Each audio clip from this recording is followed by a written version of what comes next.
మనం పిట్ల కోసం కడాయి పెట్టుకుని 2 టేబుల్ స్పూన్ల ఆయిల్ వేసుకున్న తర్వాత మినపగుళ్ళు వేసుకోవాలి. అలాగే జీరా, కరివేపాకు, ఆ తర్వాత కట్ చేసి పెట్టుకున్న ఆనియన్ ముక్కలు వేసుకోవాలి. ఆ తర్వాత ఇప్పుడు మనం ఒకసారి బాగా కలుపుకొని పెట్టుకుందాము. ఇప్పుడు బఠానీ వేసుకుందాము.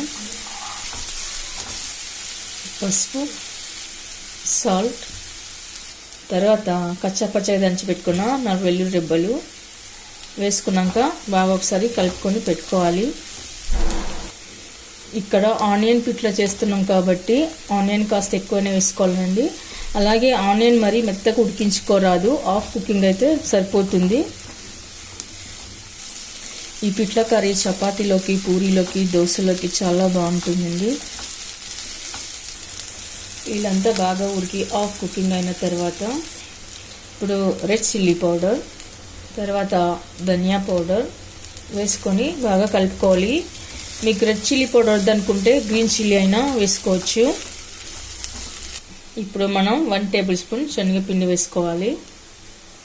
ఇప్పుడు బాగా కలుపుకొని పెట్టుకోవాలి. మనం ఇప్పుడు లో ఫ్లేమ్లో పెట్టుకొని పిండిని బాగా కలుపుకొని పెట్టుకోవాలండి. అలాగే కొంచెం పచ్చివాసన పోయే వరకు కలుపుకొని పెట్టుకుందాము. ఇప్పుడు మరీ వట్టిగా అనిపిస్తే కొద్దిగా వాటర్ వేసుకోండి చాలు.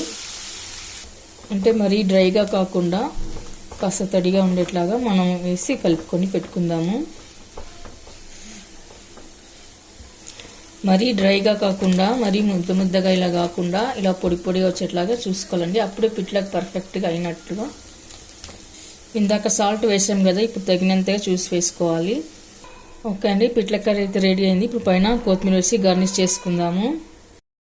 ఓకే అండి, చూసారుగా ఆనియన్ పిట్ల కర్రీ ఎలా చేయాలో. చాలా సింపుల్, చాలా వెరీ ఈజీ అండి. వంట రాని వాళ్ళు కూడా చాలా సులువుగా చేయగలరు. చాలా టేస్ట్గా చాలా బాగుంటుంది.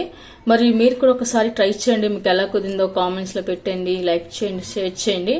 తప్పకుండా మన ఛానల్ని సబ్స్క్రైబ్ చేయండి. Thank you for watching.